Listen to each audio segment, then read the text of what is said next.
성경의 토대가 되는 나라, 이스라엘. 여러분은 이스라엘에 대해서 어떻게 생각하십니까? 지금 일부러 안 켜놓은 건가요? 예. Israel, the country that is the foundation of Bible. What do you think about Israel? 그럼 지도를 보시죠. 지도에서 이스라엘 찾으셨습니까? 빨간색으로 되어 있는 게 이스라엘이에요. 지금 중동 지역을 보고 있습니다. 이집트, 사우디아라비아, 요르단, 시리아, 레바논. 그 위에 터키, 그리고 유럽 지역으로 넘어가서 그리스. 지난주에 백악관에서 트럼프 대통령과 이스라엘 총리인 벤자민 네타냐후가 회담이 있었습니다. 회담 이후에 기자회견 현장에서 트럼프 대통령이 아무도 예상하지 않은 발언을 했습니다. 계속 깜짝깜짝 놀래키고 있는 거예요. 미국이 가자 지구를 테이크오버 하겠다. 가자 지구를 점령해서 저기를 개발하겠다. 라고 이야기를 했습니다. 여러분은 어떻게 생각하십니까? 이 이야기를 들은 중동의 하마스, 팔레스타인의 해방기구 즉각 반발했습니다. 전 세계의 사람들도 그 뉴스를 듣고 나서 깜짝 놀란 거예요. 의문을 품게 됐습니다. 좀 상식적으로 좀 말이 안 되니까요. 그런데 트럼프 대통령이 방법을 찾을 가능성도 있습니다. 미국의 민주당에서는 반대쪽이니까 이거는 탄핵감이야 라고 하면서 그런 이슈가 떠올랐습니다. 지금 가자 지구, 저렇게 완전히 폐허가 되어 있는 팔레스타인 사람들이 살고 있었던, 그래서 250만 정도 살고 있었던 이 가자 지구에 있는 이 사람들을 이집트나 요르단으로 다 보내고 저곳을 완전히 개발해서 어떻게 해보고 싶어 하는 이러한 상황이죠. 그래서 가자 지구를 개발하고 저곳에 미국이 점령할 수 있을까? 라고 하는 것이 지난 한 주간의 큰 이슈였습니다. 이스라엘이라고 하는 나라는 성경에 뿌리를 두고 있죠. 지금부터 약 4,000년 전에 가나안이라고 하는 이 지역에 아브라함이라고 하는 인물을 통해서 만들어진 민족입니다. 고대에는 그 지역을 가나안, 팔레스타인이라고 불렀습니다. 지금도 우리가 가나안 하면 성경에 이스라엘이라고 하는 것을 이해하잖아요. 그러다가 지금부터 약 3,000년 전에 이스라엘이라고 하는 왕국이 생깁니다. 우리가 잘 알고 있는 사울, 그리고 다윗, 솔로몬에 의해서 통치되었던 3,000년 전에 그 가나안이라고 하는 고대 세계 그 지역에 이스라엘이라고 하는 왕국이 만들어졌고, 이 왕국은 솔로몬 이후에 북쪽 이스라엘 왕국과 남쪽 유다 왕국으로 나누어지게 되고, 그리고 그 분열된 왕국들이 결국에는 북쪽 이스라엘은 아수르 제국에게 멸망당하고 남쪽 유다는 바벨론 제국에게 멸망당합니다. 그 이후에 헬라의 지배를 받고 로마의 지배를 받습니다. 지금부터 2000년 전에는 로마의 압제를 통해서 결국 저 아브라함에 의해서 하나님께서 인도하고 세워졌던 그 이스라엘 왕국이, 이스라엘 나라가 없어지죠. 2000년 동안 그래서 유대인들은 세계 각 곳곳으로 퍼져서 살게 됩니다. 나라를 잃어버렸습니다. 2000년 동안 나라 없이 살았습니다. 그 사람들을 우리는 유대인이라고 부르고 디아스포라 유대인, 세계 곳곳에 퍼져 있는 그 유대인들. 그러다가 1948년 1948 May 14 5월 14일 그날은 한국과도 연도가 좀 비슷하죠? 아주 중요하게 다시 이스라엘이 현대 사회에서 등장하고 건국하게 됩니다. 1948년도에. 그러면서 문제가 생겼어요. 2000년 동안 흩어져 있던 유대인들이 그 땅을 차지한 게 아니라 아랍 사람들이 예루살렘과 그 지역을 이미 차지하면서 수백 년, 수천 년을 다시 살아가게 됐던 거죠. 그런데 이스라엘 백성들은 그 땅에 나라를 세웠고 건국을 다시 하게 됩니다. 현대의 이스라엘 국가입니다. 그러니까 그곳에 어떤 일이 발생이 되느냐면 화약고가 되는 겁니다. 중동의 아랍 국가는 계속해서 이스라엘을 공격합니다. 그래서 중동 전쟁이라고 하는 그 유명한 그런 역사적으로 60년대, 70년대 중동의 이 아랍 국가들이 이스라엘을 계속 끊임없이 공격하죠. 그런데 이스라엘 백성들은 그 나라를 굳건하게 지켜갑니다. 그리고 우리가 알고 있었던 작년에 하마스와 팔레스타인과 이스라엘이 끔찍한 전쟁이 벌어졌고 1월 19일에 전쟁이 휴전됐단 말이죠. 그리고 불과 한 달이 채 되지 않아서 지금 이스라엘의 총리 네타냐후와 미국의 대통령 트럼프가 만나서 새로운 꿈을 꾸기 시작합니다.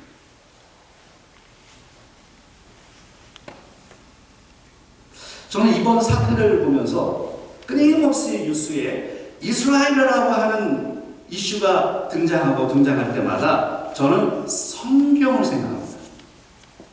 이번 사태를 경험하면서 저는 로마서를 생각합니다. 인간적으로 봐서는 여러분들이 이스라엘을 어떻게 생각하십니까? 인간적으로는 저 개인적으로는 이스라엘이 마음에 들지 않습니다. 유대인들의 그 독단적인 태도 그렇게 달갑지 않습니다. 네타냐후가 굉장히 강성인 사람입니다. 강성인데 지금 트럼프 대통령, 강성인 대통령과 만나서 새로운 아무도 상상할 수 없는 꿈을 꿉니다. 돈 많은 유대인들이 미국에 있어서 미국을 주락펴락합니다. 그것도 저는 사실 마음에 들지 않습니다. 그러나 하나님께서는 이 이스라엘을 어떻게 생각하실까 하는 것을 계속 질문해 봅니다. 성경 속에 등장하는 이 이스라엘이라고 하는 나라와 오늘날의 이 이스라엘이라고 하는 나라가 오버랩되면서 우리를 혼돈스럽게 하거든요. 그런 이유들 때문에 더욱 영적으로 깨어있게 하는 것 같습니다. 이스라엘이라고 하는 뉴스를 들을 때마다 그래서 저는 로마서를 계속 여행을 하고 있고 묵상하고 또 공부하고 설교를 준비하면서 하나님께서 이 이스라엘이라고 하는 나라를 다시 보게끔 하고 기도하게끔 하고 지금 로마서와 계속 연관되며 우리는 지금 로마서 9장부터 9장, 10장, 11장을 살피면서 이 로마서의 이 특별한 관점을 우리에게 하나님께서 허락하신다고 믿습니다. 바울의 신비를 말하고 있습니다. 오늘 본문에 보면 로마서 11장 그래서 오늘 본문 25절에 있는 말씀을 한번 보실까요? 정말 유명한 바울이 신비를 말합니다. Paul speaks mystery를 말하고 있어요. 로마서 11장에 있는 11장 25절에 있는 이 말씀을 한번 읽어볼까요? 그럼 같이 한번 읽어보겠습니다. 형제들아 너희가 스스로 지혜 있다 하면서 이 신비를 너희가 모르기를 내가 원하지 아니하노니 이 신비는 이방인의 충만한 수가 들어오기까지 이스라엘의 더러는 우둔하게 된 것이라. 이 말씀을 계속 제가 화면을 좀 띄워놓을 테니까요. 계속 한번 반복해서 읽어보세요. 사도 바울은 로마서에서 그 유명한 비유인 감람나무 비유를 로마서 11장 17절부터 24절까지 설명을 했습니다. 우리가 지난주까지 살펴봤던 감람나무 비유. 너무나도 아름다운, 그리고 하나님의 비밀이 숨겨져 있는 그 비유. 이 비유를 마친 다음에 로마서 11장 25절에 이렇게 시작합니다. 형제들아, 너희가 스스로 지혜 있다면서 이 신비를 너희가 모르기를 내가 원하지 않는다. Brothers. 여기서 brother라고 하는 의미는 유대인 독자들 그리고 이방인 독자들 다 가리키겠죠. 형제들아, I do not want you to be ignorant of mystery. Brothers. 이 신비, mystery. 이 비밀을 너희들이 모르기를 원하지 않는다. 너희들은 이 비밀을 알아야 돼. 이 비밀이 도대체 뭐야? 감람나무 비유를 설명한 다음에 이 비유를 풀어내기 시작하면서 이 신비를, 감추어져 있는 이 신비를 너무 알아야 된다.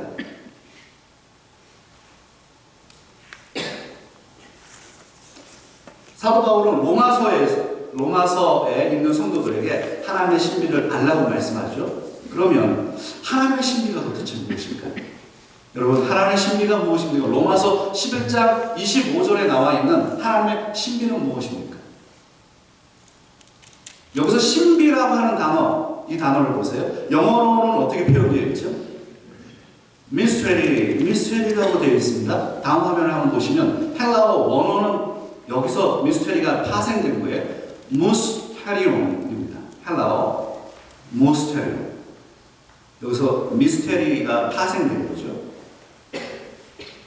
근데 오늘 이 신비를 너희들이 반드시 알아야 되는데 이 신비가 도대체 무엇이냐라고 했을 때 이 신비는 수수께끼 같은 걸 얘기하는 거 아니에요. 문제를 풀었는데 아무도 문제를 못 푸는 이런 게 아니에요.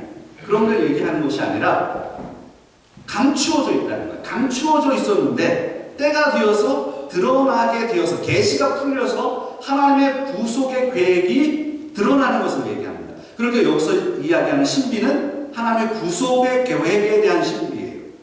구원 계획에 대한 비밀이 누구에게는 감추어져 있어요. 그러나 때가 되어서 이 비밀이 드러나는 거예요. 그래서 사람들이 알게 된다는 거죠. 우리가 마태복음 13장에 보면 하나님 나라의 비유가 등장하잖아요. 하나님 나라의 비유가 거기에 7개 나오는데 겨자씨 비유, 씨 뿌리는 자의 비유, 누룩 비유, 가라지 비유 이런 비유가 나오잖아요. 거기에 감추어진 보화의 비유가 있어요. 감추어져 있어요. 그런데 그 어떤 사람들에 의해서 그것은 발견돼요. 하나님의 때에 보석이 드러나는 것처럼 하나님의 구원의 계획이 숨겨져 있어요. 어떤 사람은 그게 무엇인지도 몰라요. 그런데 그 비밀이 드러나게 된다는 거예요.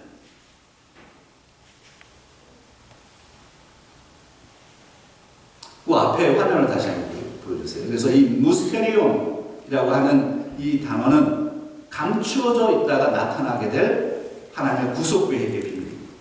여러분 한번 따라하면 좋겠어요. 중요한 개념인데 한번 따라해보겠습니다. 감추어져 있다가 나타나게 될 나타난 하나님의 구속 계획의 비밀. 구속 계획의 비밀. 구원 계획이라고 표현하죠. 근데 구속이라고 하는 단어를 씁니다. redemption. gospel of redemption.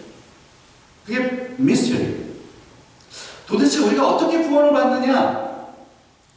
저 사람이 어떻게 구원을 받지? 어떻게 유럽이 구원을 받지? 어떻게 독일 사람들이 그렇게 만행을 저지르고 나서도 독일 사람들이 어떻게 그렇게 구원을 받은 백성이 됐지?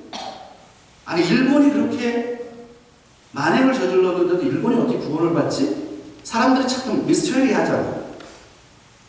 도대체 조선이라고 하는 나라, 지금부터 130년 전에 그 작은 아무도 관심 가지지 않았던 그 조선을 어떻게 그 조선에 있는 사람들이 구원을 받아서 오늘 2025년에 저와 여러분들이 이 자리에서 구원받은 백성으로서 하나님을 찬양하고 있지? 이 미스터리. 이 신비와 비밀을 알아야 된다. 참 기가 막히죠. 저와 같은 사람이 이렇게 완고하고 보잘것없는 제가 어떻게 하나님 앞에서 구원받아서 하나님의 백성이 되고, 여러분들 생각해보세요. 우리가 무엇이 잘나서 미스터리. 하나님의 구원은 미스터리. 그런데 감추어져 있지 않아요. 때가 다 되어서 감추어졌던 이 구원의 신비가 드러나기 시작한다. 그런데 오늘 이 로마서에서 이 신비가 도대체 무엇이냐라고 했을 때, 하나님의 구속 계획의 신비가 도대체 무엇이냐라고 했을 때, 로마서 11장 25절로 26절에 있는 말씀을 한번 다시 읽어보도록 할게요.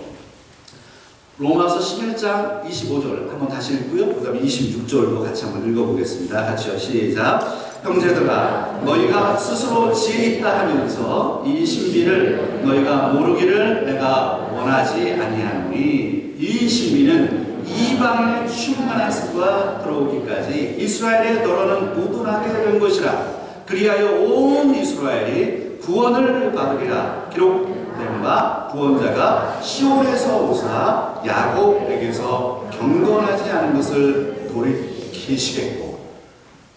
25절, 26절에 하나님의 구원 계획, 구속 계획의 신비가 세 가지로 숨겨져 있습니다.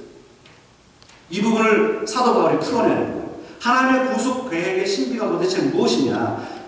이방인과 유대인을 중심으로, 유대인들은 어떻게 구원을 받느냐? 언제 구원을 받느냐? 이방인들은 그러면 언제 구원을 받느냐라고 하는 이 신비.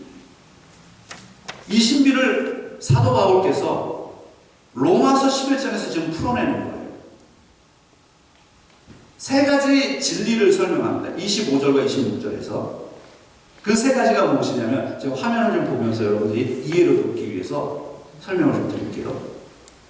하나님의 구원 계획의 세 가지 비밀이 무엇이냐면, 첫째는 이스라엘, 유대인이죠. 유대인의 일부가 정한 시간 동안 어떻게 된다고요? 우둔하게 됩니다. 지금 이스라엘이, 지금 우리가 알고 있는 이스라엘의 유대인들의 90% 이상이 예수님을 믿지 않습니다. 하나님의 때에 원래 이스라엘, 아브라함의 조상을 가지고 있는 그 이스라엘의 사람들을 우리가 이해했을 때 예수님을 믿을 것 같잖아요. 그런데 그들은 우둔해졌어요. 그래서 이스라엘이 지금 정한 시간이 있어요. 그 정한 시간까지 마음을 우둔하게 해서 그들이 예수 그리스도를 믿지 않게 한다. 하나님의 그게 구원 계획이라는 거예요. Israel has experienced hardening in part. 이스라엘 일부가 정한 시간 동안 우둔하게 돼요. 그 다음에 두 번째는 무엇이냐면, 그 우둔하게 되어 있는 그때에 하나님께서 어떤 계획을 하고 계시느냐면, 이방인들을 구원하신다. 이방인의 충만한 수가 먼저 돌아오는 역사가 있을 겁니다. 지금부터 2000년 전을 생각해 보세요. 예수 그리스도가 유대인으로 태어나시고 이스라엘에서 성장하시고 거기서 공생애를 마치고 십자가를 지시고 돌아가십니다. 우리 같으면 그 예수 그리스도를 다 믿을 것 같잖아요. 그런데 유대인들은 그 예수 그리스도를 믿지 않습니다. 거부합니다. 지금까지도요. 대부분의 유대인들은 예수 그리스도를 믿지 않습니다. 그게 하나님의 계획이라, 신비라. 그 사이에 하나님이 무엇을 하시느냐 하면 이방인들을 구원해 내신다. 지금부터 130년 전에 조선이라고 하는 이방인, 그 땅, 하나님께서 그곳에 복음을 보내서 복음의 역사를 이루시고, 아프리카에 복음을 보내서 그들을 구원해내시고, 아시아의 민족들, 소수 민족들 그들에게 복음을 증거해서 그들이 구원받게 하고, 이방인들을 부르는 그런 놀라운 구원의 역사가 있습니다. 그러니까 유대인들의 구원은 이방인의 충만한 수가 될 때까지 보류될 겁니다. 그러나 그때가 올 겁니다. 그러면 이방인들은 더 이상 구원받지 못할 겁니다. 그리고 이방인이 충만한 수가 돌아오게 되면 그 다음에 어떻게 한다고요? 유대인들이, 온 이스라엘이 구원받는 역사가 있게 될 것이다. 이 메시지가 로마서 11장 오늘 25절, 26절, 27절에 나오는 바로 놀라운 하나님의 신비에 대한 말씀입니다.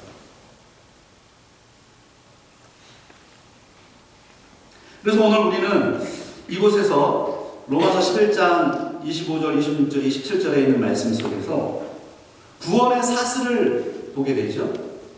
그러니까 유대인에서 이방인으로, 이방인에서 다시 유대인으로, from Jew to Gentile, from Gentiles to Jews.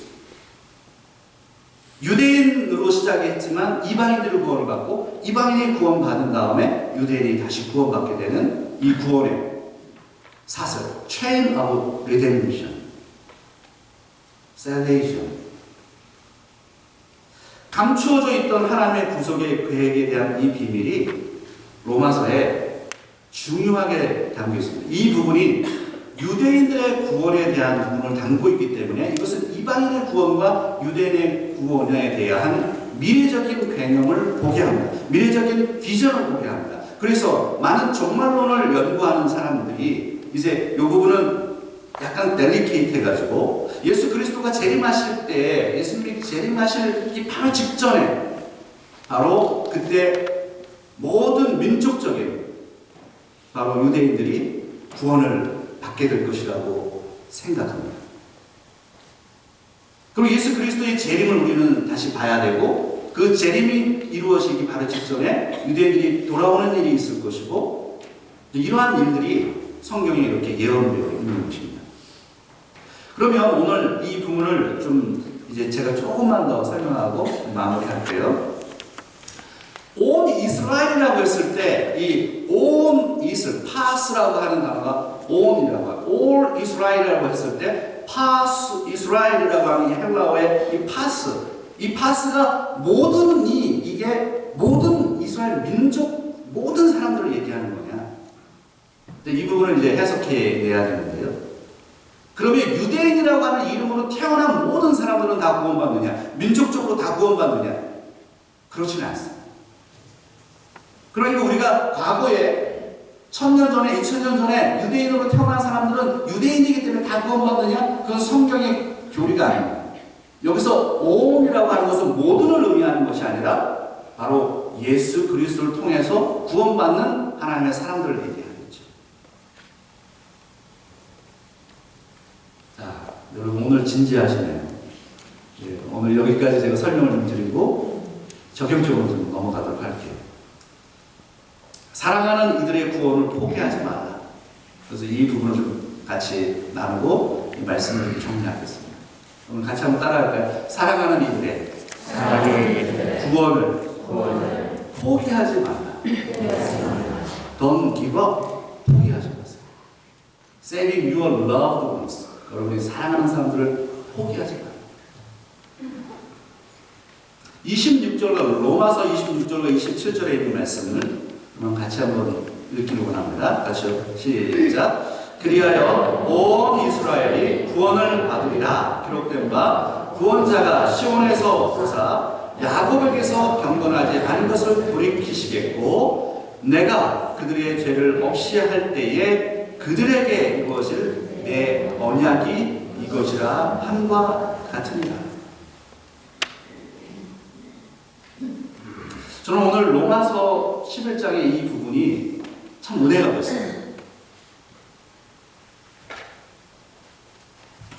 신학교를 제가 벌써 35년 전에 처음 신학교를 다니기 시작했는데 로마서를 공부하는 시간이 있었거든요. 그때 제가 제일 이해가 되지 않았던 부분이 로마서 11장이었어요. 저에게는 그런 마음이 있었어요. 하나님, 왜 유대인들입니까? 왜 유대인이 그렇게 지독하게 끝까지 로마서에까지도 귀찮게 합니다. 로마서를 연구하고 읽고 팔포를 쓰고 연구할 때마다 마음에 부담이 됐어요. 하나님, 나는 유대인이 별로 관심이 없어요. 하나님, 나랑 관심이 없다. 여러분들 유대인에 대해서 어떻게 생각해요? 근데 우리가 이 유대인이 성경의 뿌리이고 성경에서 이 유대인을 중심으로 인해서 그들이 우둔해지는 것을 계획하시고 이방인을 부르시고 이방인이 채워진 후에 유대인을 다시 부르시는 하나님의 그 오묘하고 신묘막측한 하나님의 그 섭리, 이것을 이해하는 게 처음에는 저에게 굉장히 부담스러웠어요. 그러나 성경을 읽으면 읽을수록, 그리고 오늘 로마서 11장을 준비하면서 다시 생각합니다. 하나님의 그 놀라운 은혜, 하나님의 섭리와 계획.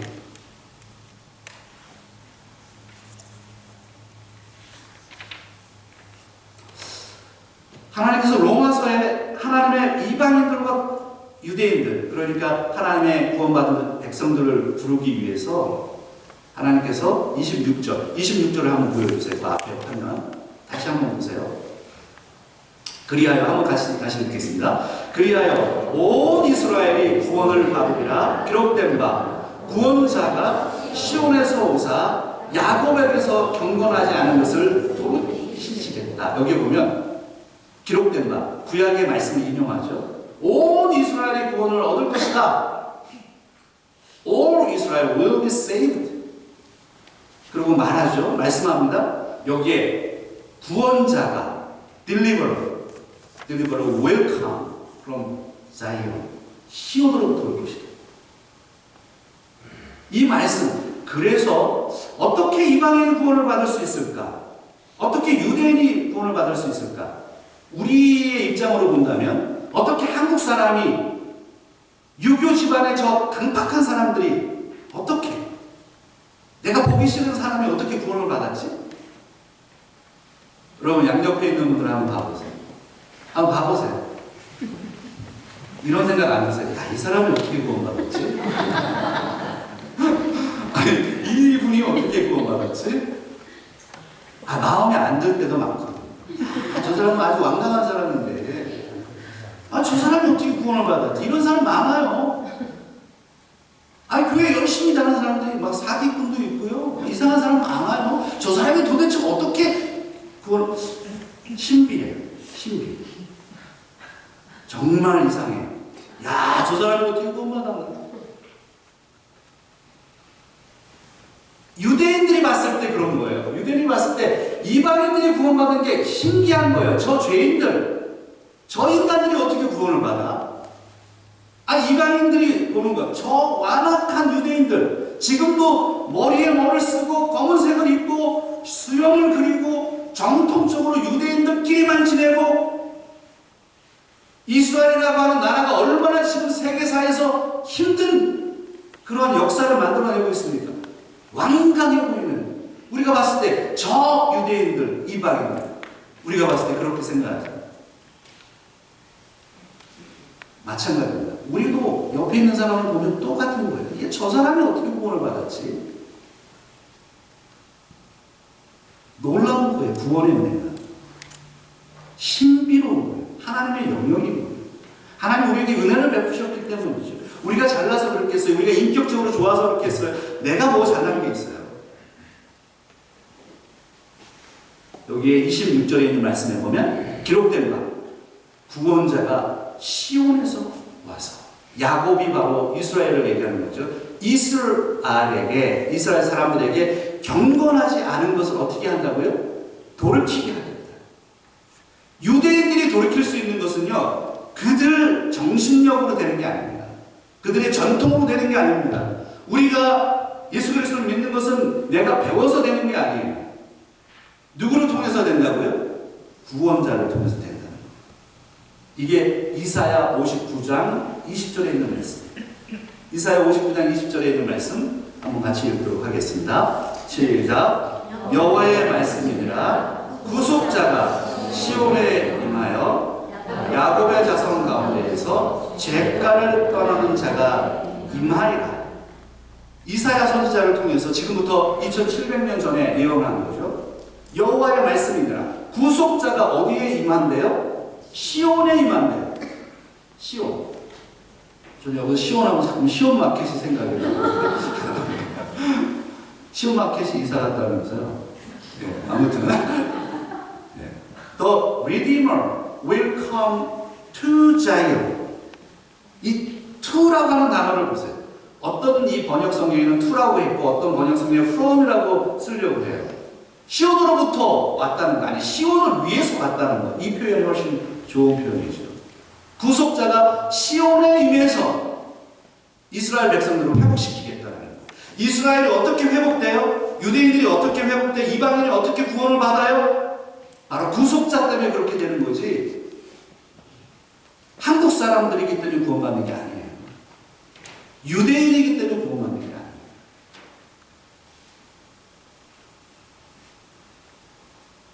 예레미야 31장 33절에 있는 말씀 같이 읽어보겠습니다. 시작.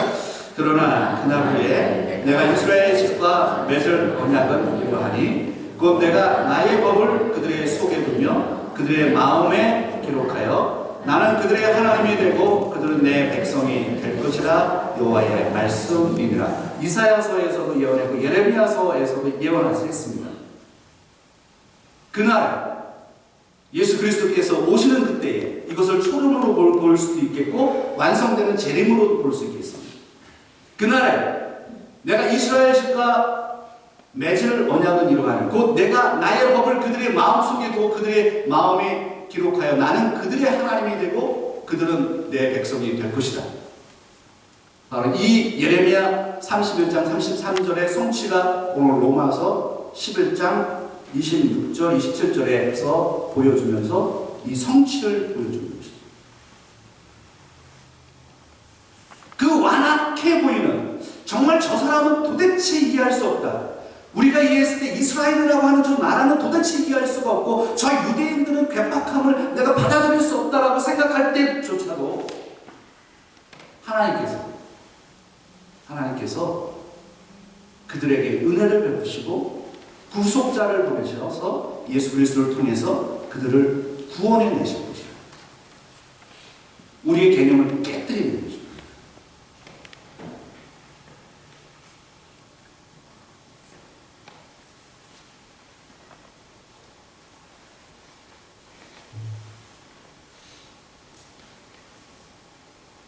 지금 이스라엘과 전 세계에 메시아닉 주라고 하는 사람들이 많이 생겨났습니다. 그냥 그 부분은 넘어갈게요. 메시아닉 주를 만나보신 적 있습니까? 혹시 여러분 살면서 메시아닉 주를 만나셔 보신 분? 예, 저기 우리 은주 집사님이 만나보는 경험이 있으시고, 그럼 여러분들 우리가 살면서 미국에 살면서 유대인들을 만나보시는 거예요. 예, 여러분 계시죠? 유대인들. 우리 유대인들을 볼 수 있고 만나서 우리 주변에도 있어요. 우리 요 앞에 유대인 회당도 있는 거 아시죠? 유대인이 여기도 살고 있습니다. 엘센트로 지역도. 근데 유대인들은 전통 유대인들처럼 모자를 쓰고 아직도 수염을 그리고 그렇게 자기들만의 문화 속에서 삽니다만, 요즘 변화가 무엇이냐면 메시아닉 주라고 해서 예수 그리스도를 메시아로 섬기는 유대인들이 생기기 시작했습니다. 이 사람들을 메시아닉 주스라고 합니다. 이 사람들은 유대인의 전통을 지켜요. 회당에 가서 말씀을 배우고 안식일을 나름대로 자기들 나름대로 안식일을 지키지만 구원은 예수 그리스도를 통해서 주어진다는 것을 깨닫기 시작했어요. 이런 사람들이 지금 이스라엘의 나라의 전 세계의 거의 3%, 유대인의 인구수 중에 한 3% 정도로 알려져 있습니다.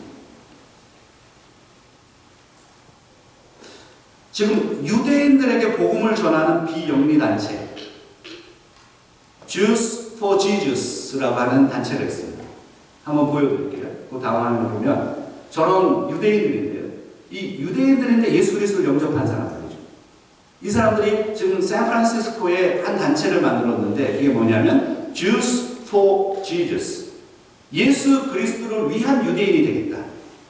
유대인들도 예수 그리스도를 통해서 구원받아야 된다는 것을 선포하는 그런 단체예요. 이 사람들이 하는 일은 무엇이냐면 유대인들은 전통적으로 구약 성경을 믿기 때문에 신약 성경, 우리가 보고 있는 신약 성경을 받아들이지 않습니다.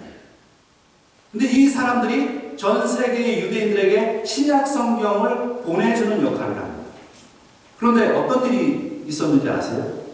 최근에 하마스와 이스라엘과의 전쟁 속에서 지금 어마어마하게 많은 사람들이 죽었잖아요. 그런데 그 이스라엘에 살고 있는 사람들이 수천 명의 사람들이 이 바로 Jews for Jesus라고 하는 단체에 연락을 해서 우리에게 신약 성경을 보내주십시오 라고 했답니다. 여러분 안 놀랐습니까? 나 진짜 너무 놀라요. 이게 그 사람들이 유대인들이 하마스와의 전쟁 속에서 어떻게 우리는 구원을 받을지를 고민하기 시작합니다. 우리가 전통을 지키면 구원받을 수 있는가?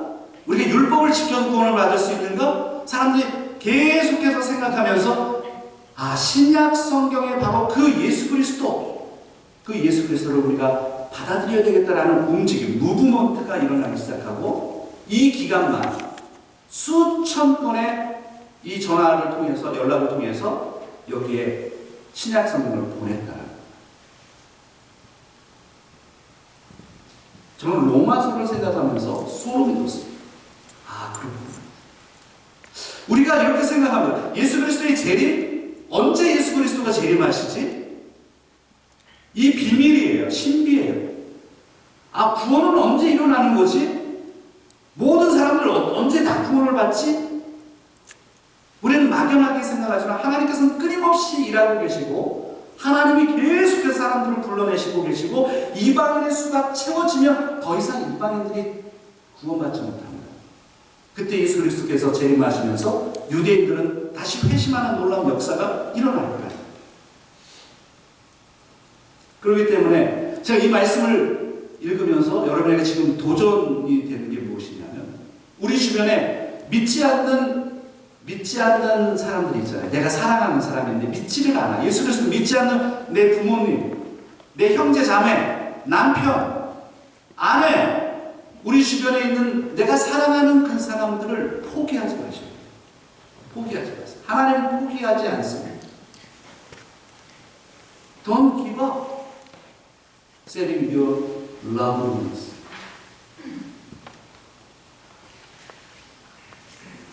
오늘 이 말씀을 가지고요, 유대인, 이방인 이렇게만 생각하지 마시고 이거 바로 이 본문은 바로 저와 여러분들에게 주시는 말씀입니다.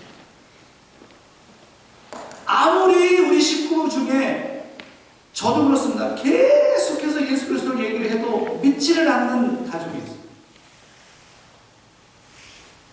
근데 내가 하도 얘기를 하니까 이제 얘기하기도 싫은 거예요.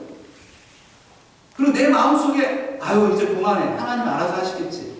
포기해. 어느 순간 포기해버려요. 그런데 오늘 로마서에 있는 이 말씀을 읽으면서 저는 회개했어요. 하나님 제가 잘못했어요.